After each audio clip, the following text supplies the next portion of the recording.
Hey everyone, and welcome back to the channel. Today we're diving into a jaw-dropping courtroom clash that will make you rethink ever renting out your property, or maybe how you treat a rental. We have a landlord who's furious about the state her house was left in, and she's come prepared with a mountain of evidence.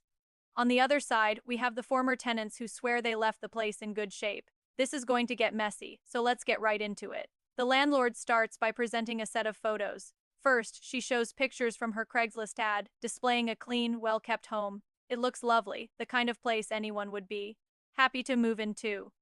But then she reveals the after pictures, taken the day the tenants moved out, and the judge's expression says it all. She hasn't even seen the photos yet, but just by looking at the landlord's face, she gets a bad feeling. The judge shows the before photos to the tenants, asking them to confirm that this is how the house looked.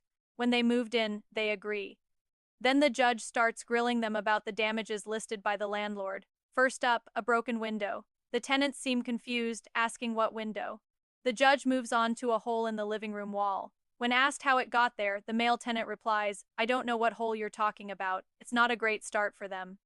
The judge then points out what looks like cigarette ash on the basement floor. The tenants claim they only smoke outside, but the picture tells a different story. The interrogation continues. The judge asks if they left any of their belongings behind. The female tenant says, "Not that I'm aware of." The male tenant adds, "Not inside the house." This little qualifier, "not inside the house," immediately catches the judge's attention. She shows them a picture of a yard filled with discarded junk. The tenant admits he left a lawnmower in the backyard but denies leaving the rest of the mess. The judge is clearly not buying it, flatly stating, "I don't believe you." Then comes the question that cuts straight to the point. Do either one of you know how to clean? They both quickly say yes. The judge then turns her focus to the male tenant, asking about his job. He reveals he is a shipper and receiver at a window manufacturer, a job he's held for 7 years. The judge asks if he keeps his office like a pig pen. He confidently says, "Not at all."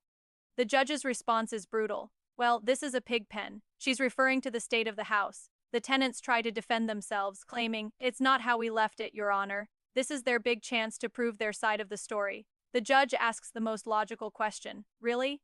Show me the pictures of how you left it." Their response? "I don't have any."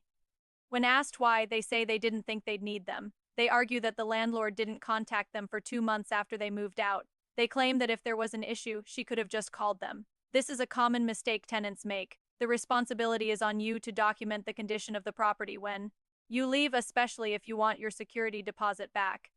You can't just assume the landlord will call you if there's a problem. The landlord now gets her turn to tell her side of the story, and it directly contradicts the tenant's claims. She states that the pictures show exactly what she found the day they were supposed to be out. She explains that she spoke with the female tenant the night before they were scheduled to move.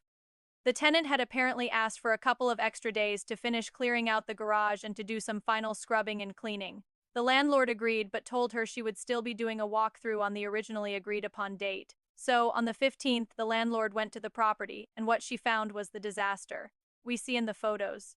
She had given them until the 16th to clear out the garage as requested, but they never showed up. She even tried calling them again with no success. This testimony paints a very different picture. The tenants weren't blindsided 2 months later. They had allegedly promised to clean and then vanished, leaving a complete mess behind. At this point, the judge has heard enough. She looks at the evidence, she's heard both sides, and her mind is made up. She addresses the tenants with utter disgust in her voice, calling them disgusting people. Without any hesitation, she delivers her verdict: judgment for the plaintiff, the landlord, for the full amount of $5,000. She dismisses them curtly, telling them to step out, and just like that, it's over. A very expensive lesson for the tenants about responsibility and the importance of leaving a place the way you found it. What a case. It really highlights the importance of documentation for both landlords and tenants. Always take detailed photos and videos before you move in and after you move out. It's the best protection you can have. What do you guys think? Was the judgment fair? Let me know your thoughts down in the comments. Thanks for watching, and if you enjoyed this breakdown, don't forget to like, subscribe, and hit that notification bell so you don't miss the next one. See you in the next video.